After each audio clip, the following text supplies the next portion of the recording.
Ewela na malama anoma epopidiom anoma ebe nizobi anoma onewugibe anoma apoma anapukuru Jesus anenye ya ekene.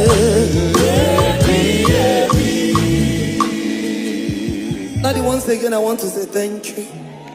Mama, I want to say thank you. If it is by qualification, we are not qualified. But mercy qualified us. Papa, thank you. Mama, thank you. Onye mele ya shukuo mone limo alikolo obirika kanana ochileze chawawo nani ya mere ya tinye.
If you know how to dance, let's up. Oh yeah, let's up. Oh yeah, let's up. Oh yeah, let's up. Oh yeah, let's up. Let's up. Let's up. Let's up. Let's up. Ani kepunya ya.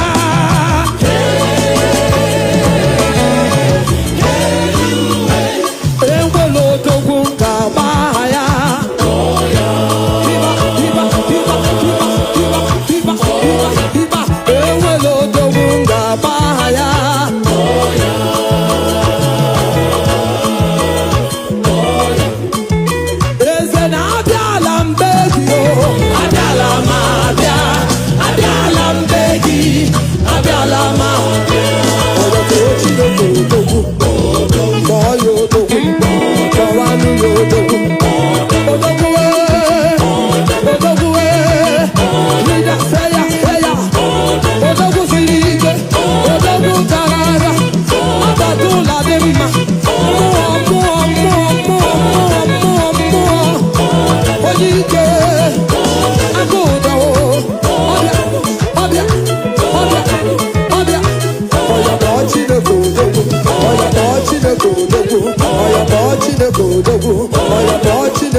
Aparecia,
towe Jehova. Boza weli kwaka towe Jehova. Boza weli kwaka towe Jehova. Chibo, chibo, chibo, chibo. Aya weli kwaka towe Jehova. Aga, aga, aga, aga. Aya weli kwaka towe Jehova. Aya weli kwaka towe Jehova.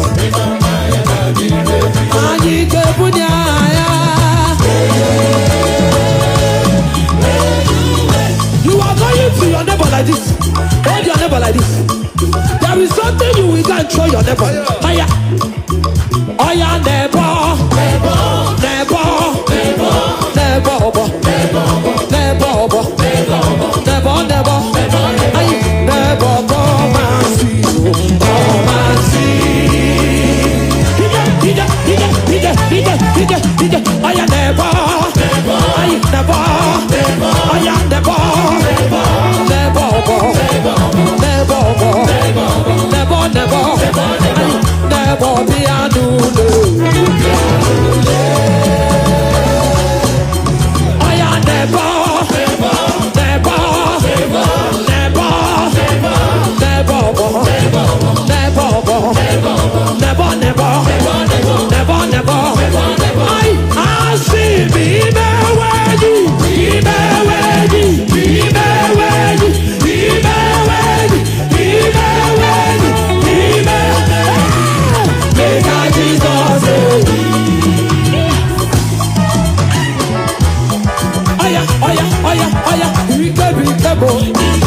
it's a getting.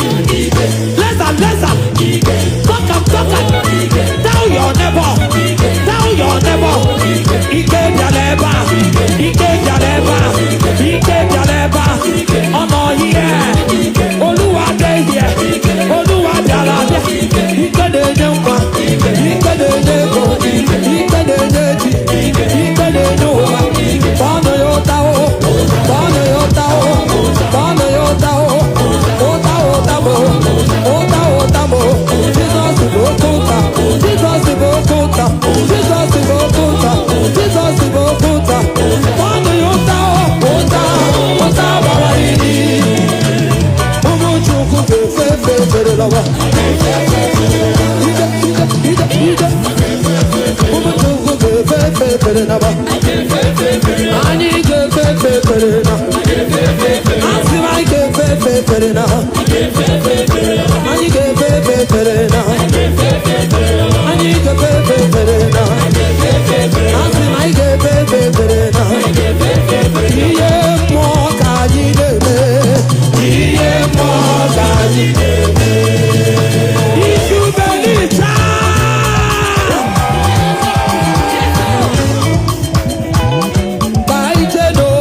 trouble. Anybody fighting my trouble. Anybody finding my trouble. Anybody fighting my trouble. Anybody fighting my favor. Anybody fighting my favor. Anybody fighting my success. Anybody fighting my success. Anybody fighting my progress. Anybody fighting my progress. Generation causes fighting my family. Generation causes fighting my family. Generation causes fighting my family. Generation causes. Say die, oh! Die in the name of the Father, Son, and Holy Ghost. Die in the name of the Father, Son, and Holy Ghost. Die in the name of the Father, Son, and Holy Ghost. Die in the name of the Father, Son, and Holy Ghost. Jesus! Come on, come on, come on. My God. Jesus! Jesus! Can we pray again? Yes, yes, yes, yes. When you say that is just 4 times. The 4th time you end it. Are you ready now? Are you ready now? Any mountain standing before me. Any mountain standing before me. Every mountain standing against me. Any mountain standing against me. Mountain of poverty standing against me. Mountain of poverty standing against me. Mountain of barrenness standing against me. Mountain of barrenness standing against me. Mountain of sickness standing against me. Mountain of sickness standing against me. Mountain of barrenness standing before me. Mountain of barrenness. Say move on. Move in the name of the Father, Son, and Holy Ghost. Move in the name of the Father, Son, and Holy Ghost. Move in the name. Are you counting? Jesus. Chop, chop, chop, chop, chop, chop, chop.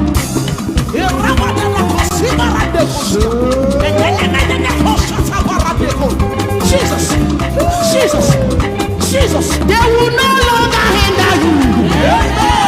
They will no longer stop you. Man of God, prophesy, prophesy. They will no longer hinder you in the name of Jesus. We prophesy. Your yearly income become your monthly income. What you used to make in a year, make it in a month. What you used to make in a month, make it in a week. Every mountain before you. Somebody say fall. Say fall. Say fall. Say fall. Say fire. God bless you, sir.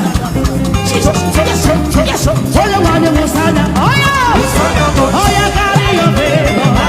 Oh yeah, carry your favor. Somebody carry your favor. Oh yeah, carry your favor. They carry your favor. I say carry your money. I say carry your money. Oh yeah, carry your money. Somebody receive anointing. Somebody receive anointing.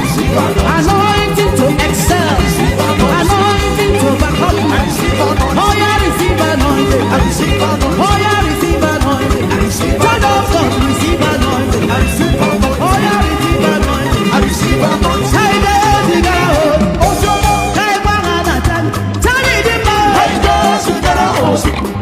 Hey, wanna show you the. Tell me the man. Hey, just you gotta host it. Hold on, Hey, wanna show you the. tell me the Hey, man. just you gotta host it.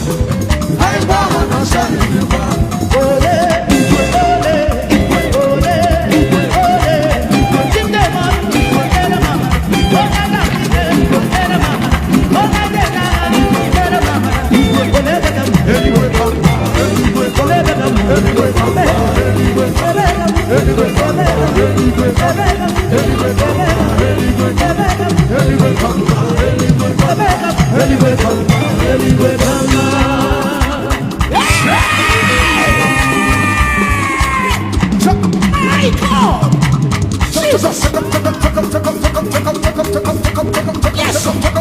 Yes, sir.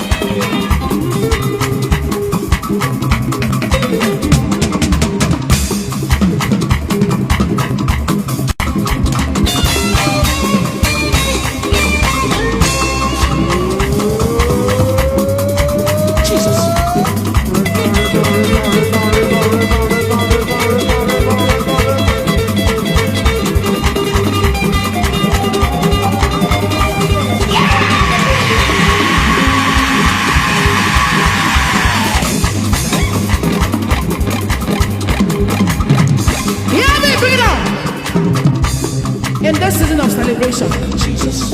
Nothing will stop you from celebrating. Hey, you didn't hear me.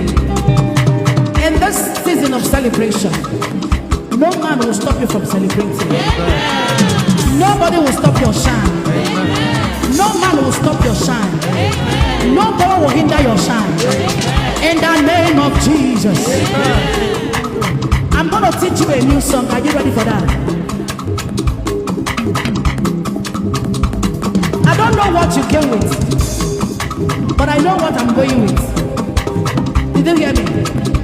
I don't know what you came with, but I know what you are going. Oh my God. Is anybody alive in the spirit here? I don't know what you came with, but I know what you are going with. What are you going with? What are you going with? That's it.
Oh,